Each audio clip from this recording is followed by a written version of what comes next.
The collapse wasn't subtle, it was total. On paper, Russia sent one of its most advanced tanks into Ukraine, the T-80 BVM. In reality, it turned out to be a death trap. And we're not saying that. A Russian tank gunner is. Still on active duty, he's just given a blistering interview tearing apart the very machine he's forced to fight in. What he describes isn't just a flawed design, it's a tank that's utterly unfit for war. As Russia's invasion grinds on, even its own soldiers are exposing the rot from within, and this might be the most damning confession yet. So let's break down what this gunner revealed and why the T-80 BVM could be the perfect symbol of Russia's military collapse. Now, the story first appeared in English on the Defense blog website and was then amplified by the Ukrainian website United24. According to the author of the Defense blog piece, Dylan Malyasov, the interview with the Russian tank gunner, identified only by the call sign Tim, originally appeared in the Russian language outlet Volt 8. Russia began the war with an estimated 3,300 to 4,000 operational tanks, with roughly a further 6,700 to 13,500 in storage, mostly in various stages of disrepair.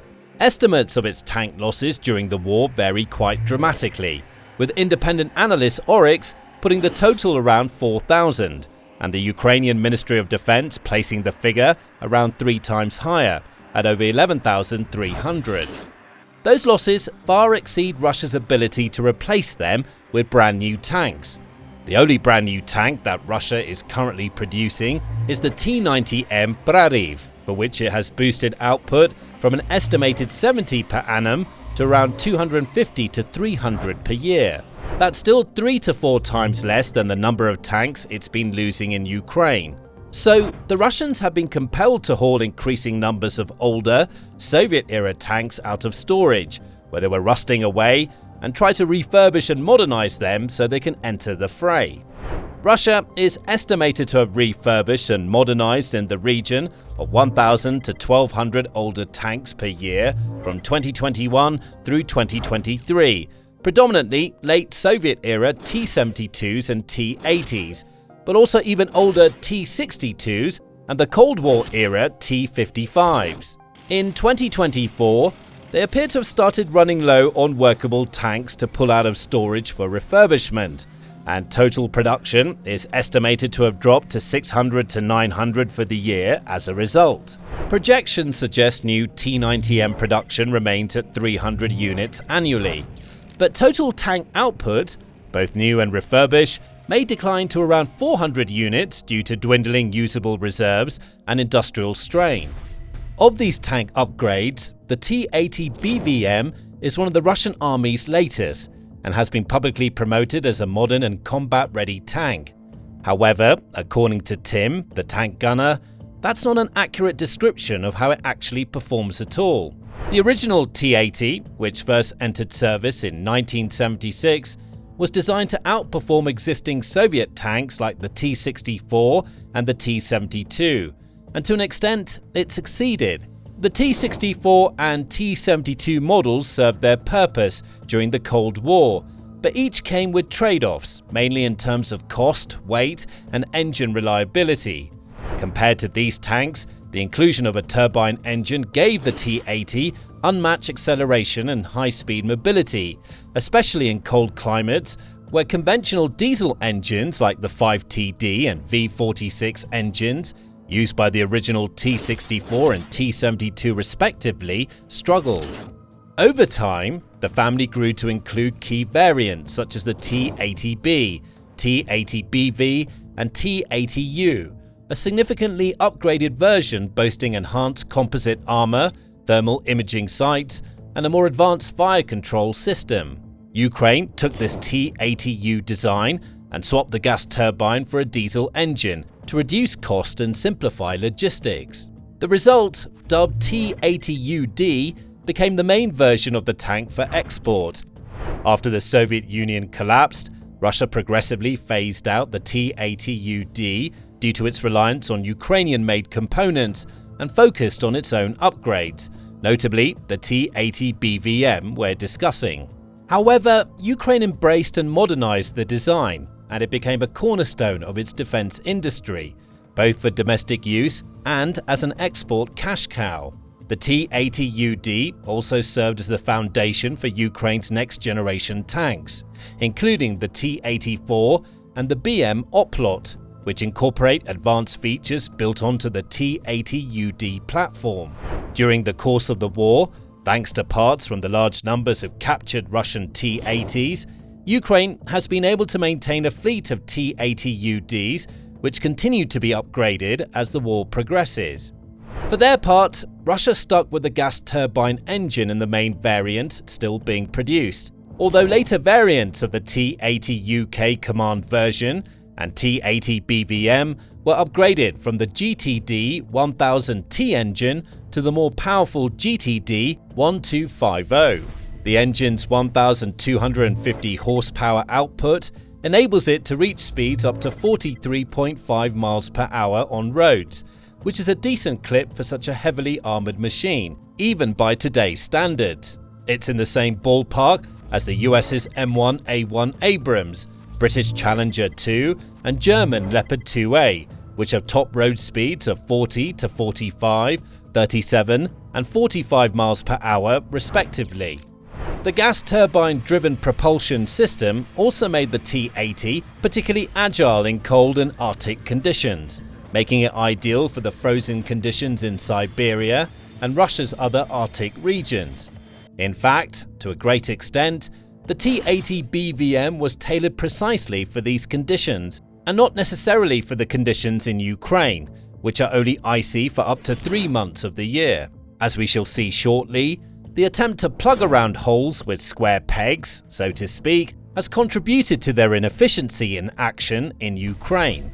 Although many of the underlying platforms date back to the 1980s and 1990s, the T-80 BVM was only introduced recently, entering service in 2018.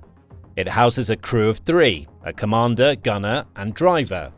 The tank has a combat weight of just over 50 short tons, a length over 31.5 feet when measured gun forward, a width of 11 to 12 feet, and stands approximately 7.2 feet tall. The tank's primary weapon is a 125mm 2A46M4 smoothbore gun, which can fire a variety of ammunition, including armor-piercing fin-stabilized discarding SABO, APF SDS, high-explosive anti-tank, heat, and high-explosive fragmentation HE frag rounds. The 3BM60 Svinets 1 and Svinets 2 APF SDS rounds, with tungsten or depleted uranium penetrators, are purportedly capable of defeating modern Western armor.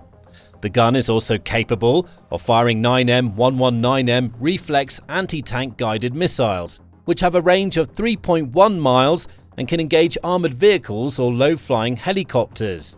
As secondary armament, the tank has a coaxial 7.62mm PKT machine gun, roof-mounted 12.7mm NSVT anti-aircraft machine gun, and 8 smoke grenade dischargers, 4 on each side of the turret.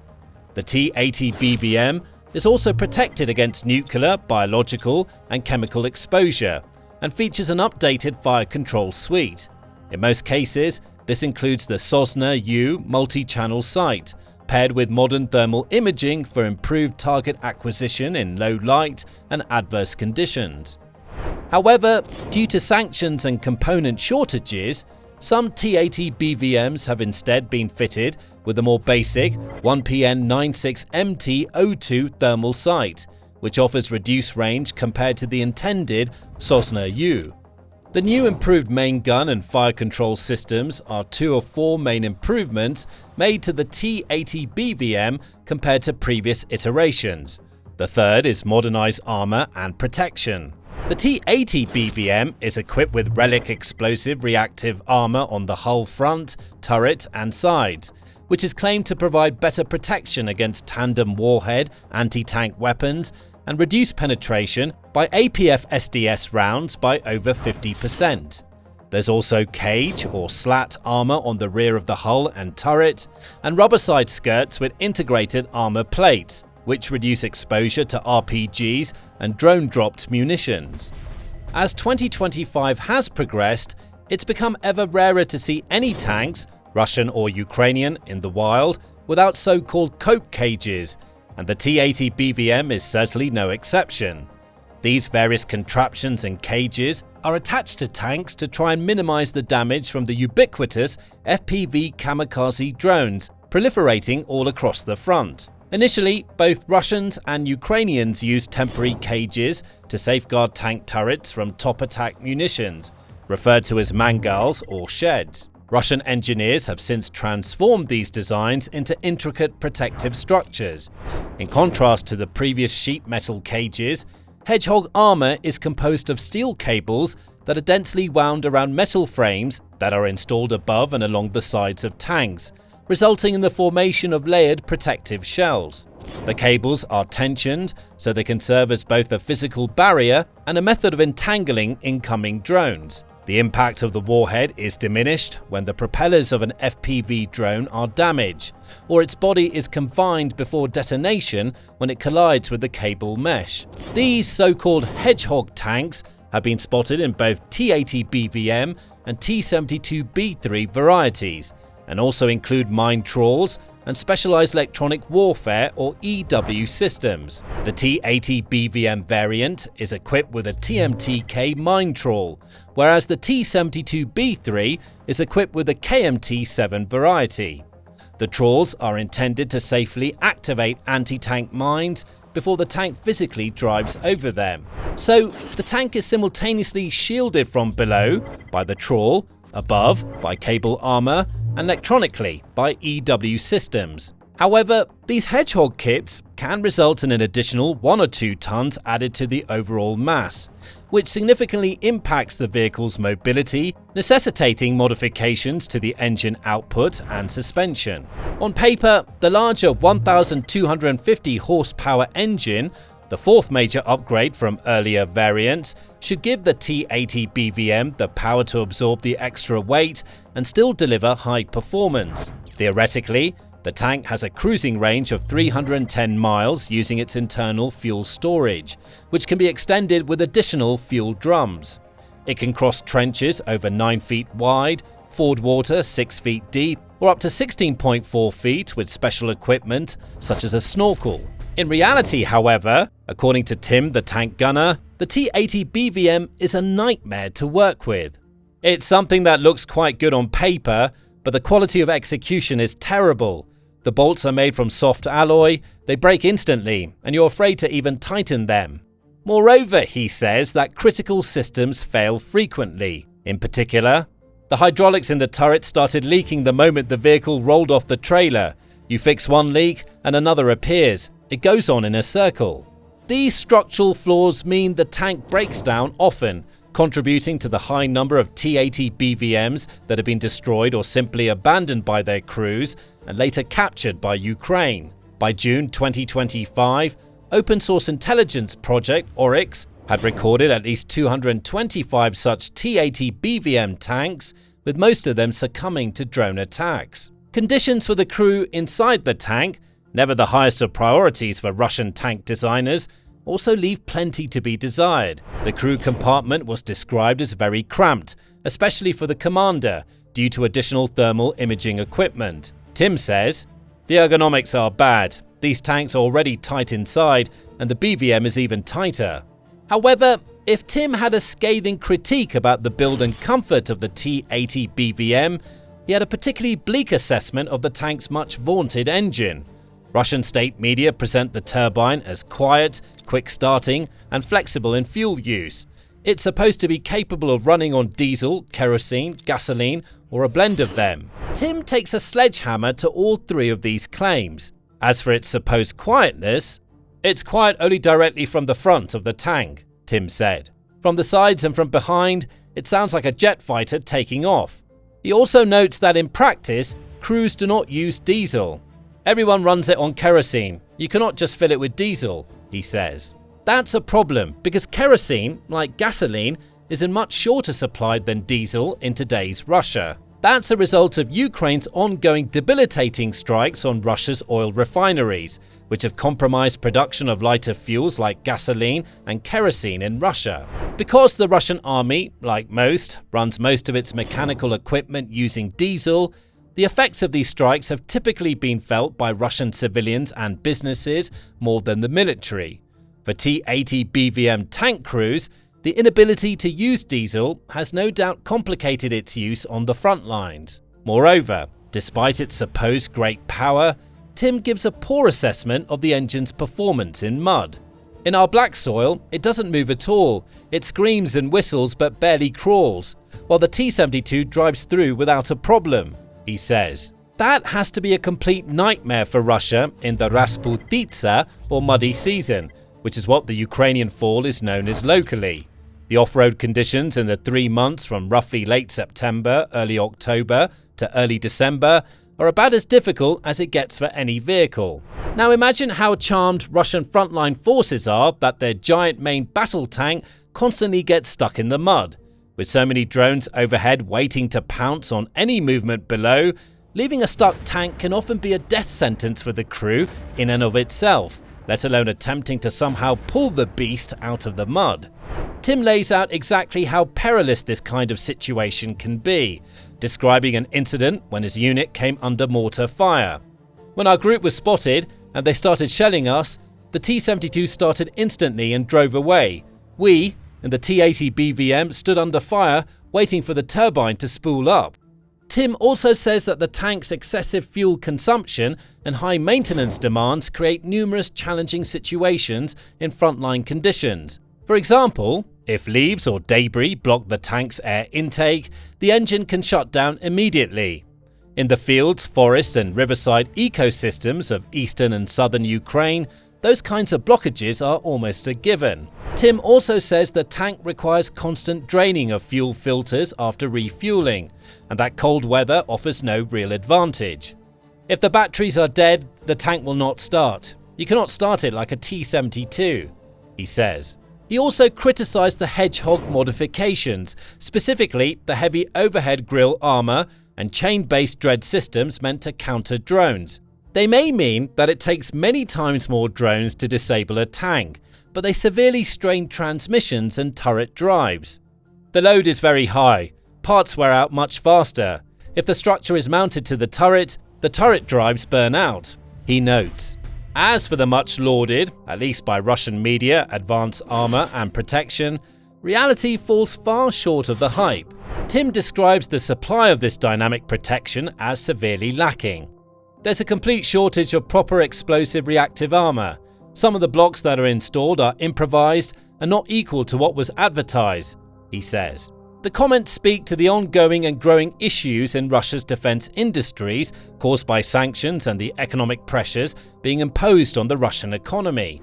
Imported parts are hard to come by and often much more expensive than pre-war due to extra middlemen and extended logistics routes. Factories are short-staffed due to the mobilization of many workers, many of whom never return from the battlefield, at least not in a fit state to jump back on the production lines. Many plants also get hit by Ukrainian drone and missile strikes, compromising production temporarily and sometimes permanently. The net result is that equipment and parts of many kinds are in short supply, and, judging from Tim's comments, that extends to tank armor too. It's no doubt a contributing factor to why so many Russian tanks have been destroyed or captured during the war, and Russia has largely abandoned using armoured assaults in favour of smaller assault groups, often on motorbikes or quad bikes instead. To an extent, this switch speaks to the jaw-dropping losses of Russian armour, but with direct drone strikes on armoured vehicles turning them into incendiary fire traps, from which it's very difficult to escape intact, many soldiers on both sides have increasingly expressed a preference for travelling in pickup trucks and vans rather than armoured vehicles. You may have much less armour to protect you, but at least you have a chance to open the doors and dive out of the vehicle before the drone strikes it, giving you a much greater chance of survival. Despite his scathing criticism of the T-80 BVM, Tim expresses a clear preference for a diesel-powered platform with better reverse speed and survivability. The ideal tank for this war is the T-90, but with a proper reverse gear, he says. The tanker's remarks provide rare first-hand detail about how Russia's armoured forces are performing under combat pressure. Its account suggests that Russia continues to struggle with well-documented issues with manufacturing quality, logistics support, and crew survivability, which directly affect its ability to sustain armoured operations. The only problem with this story is that, while it rings all too true, we were unable to independently verify it. Volt 8, or Volt 8 Pro to be more precise, is a Russian military analyst who appears to be a mobilized soldier who's been on active duty with the Russian army in Ukraine since 2022. He runs a page on the Russian social network VK and a channel on Telegram. Both resources make for pretty interesting reading and challenge the notion of extremely strict military censorship in Russia. Or maybe the FSB, the current incarnation of the KGB, just hasn't tracked them down yet. In any event, on these channels you'll find several eye-opening, warts and all accounts of the many issues and travails that Russian troops have faced and still face in Ukraine. On the Volt 8 VK channel, there is a series of interviews with mobilized servicemen that unpack in detail their experiences, and much of it is as uncomplimentary as Tim, if not worse. However, after disappearing down a rabbit hole on these channels, we are unable to locate Tim's actual interview. There's an interview with a mobilized tank gunner who declines to identify himself, but he outlines many of the same issues with the T-80 BVM and more. However, the exact interview with Tim himself we couldn't find. Perhaps it's been removed for some reason since the Defense Blog article was published. Nonetheless, the details add to the large and growing body of evidence of Russia's military production problems, particularly with respect to tanks. We'll keep reporting on them, so make sure you subscribe to the channel so you don't miss out. Thanks for watching.